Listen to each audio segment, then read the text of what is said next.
here today at Jurupa Valley High School with the student leaders here who are preparing for students to come back on the first day of school. I thought I'd take an opportunity today just to talk to you guys a little bit about leadership. What does leadership mean to you? For me, leadership means to be a role model, to show others how it's done in school, and to show others what an example is to be as a student leader.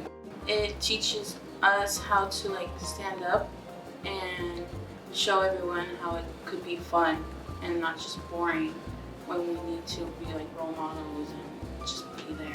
The theme that we have this year as a district is level up. What do you think that means, or what does it mean to you to level up?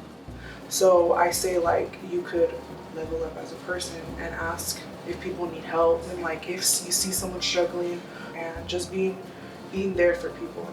So before I leave you all today, I'd like us all just to say level up JUSD, to remind everybody how important it is to level up in our performance. You guys do that? Yes. All right. Level up JUSD.